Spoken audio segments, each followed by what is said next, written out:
Now, face the mighty bison. Season 2 of Tekken 8 was eye-opening, not because of what the developers did, not because of the balancing, but because of how far people will go to downplay their own characters.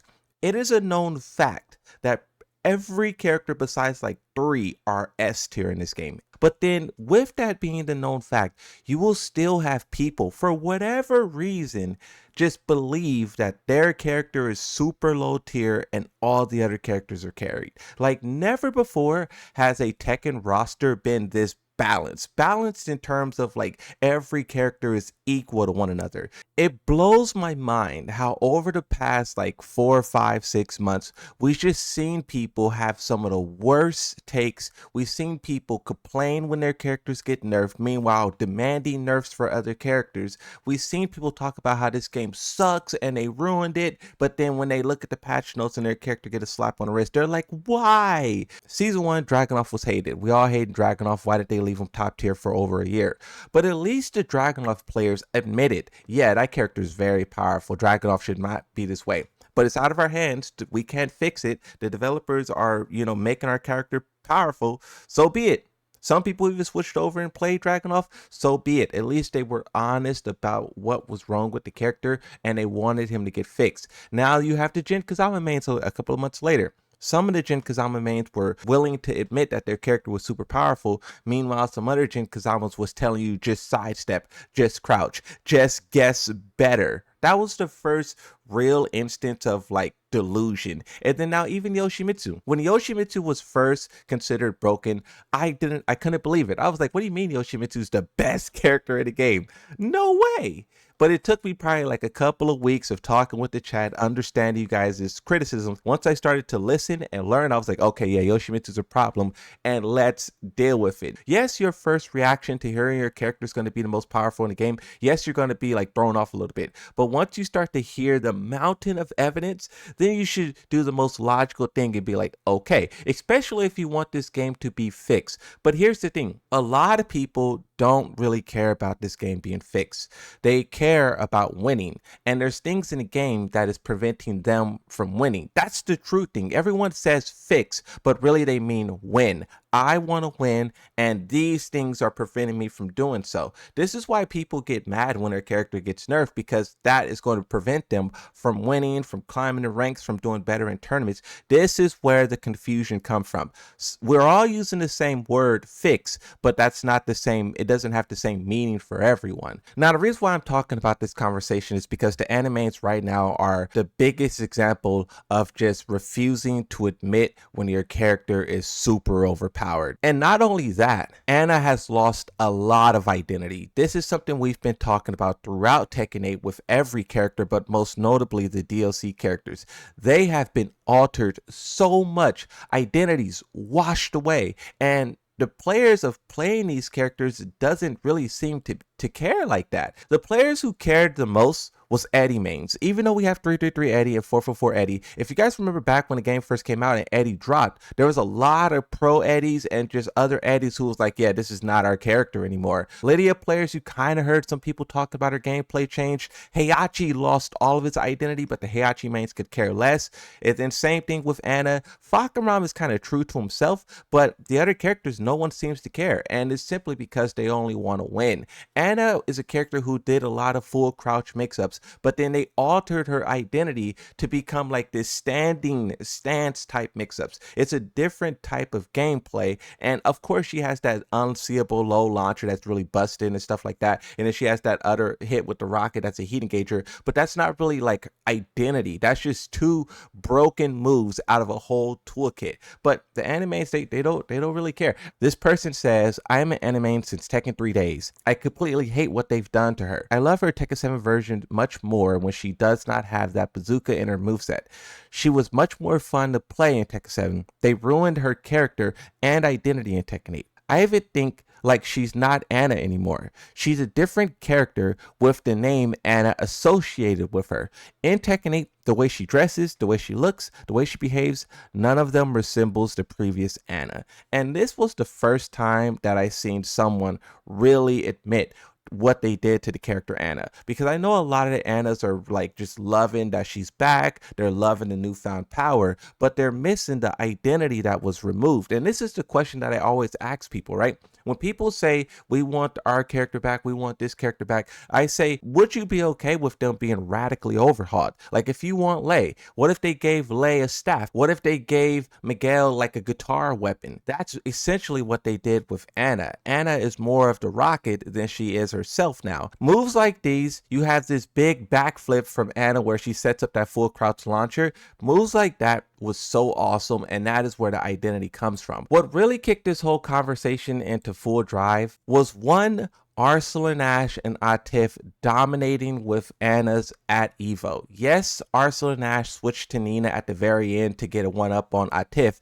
but before then, they used Anna the whole way it decimated. Now, yes, Atif and Arsenal probably could have did this with any character because they're really that good, but that's not the point. The point is they play the characters who they deem the most broken. And Arsenal said before that he will not play Anna no matter what. But she is so broken to where Arslan stepped over his own words and did what he did at Evo. And yes, even though I play Yoshimitsu, that still doesn't matter. Yoshimitsu is obnoxious, but at this point in time, I'll die on this hill. I think that some of the characters in Tekken 8 is at a point to where they're more obnoxious than Yoshimitsu. Harong, Anna, Zhao Yu, I could go on. Nina, there's other characters who are just way worse than Yoshimitsu at this point. Game-breaking mechanics everywhere, including Yoshi, but not only Yoshimitsu. And if a Yoshimitsu can admit the wrongs of his character in the game, I would assume an anime can do the same, but that's not the case. The animes will fight you tooth and nail. They will call you all type of phobes, all kind of for simply speaking out against the character. And this is the thing that's crazy. We had multiple different characters that was really powerful all throughout Tekken 8. When the conversation comes to Anna, because she's the most powerful in the game, this is the one time where the whole player base is like sexist and racist and toxic and homophobes and this and that. It's like, no, bro, we're just talking about the characters who are the most powerful in the game. And when you guys are posting these crazy clips, it's like you're rage baiting, and then your reaction to people saying that's broken is calling people words. Like, that's crazy. Here's Ryujin has been doing a lot of fighting with the animes.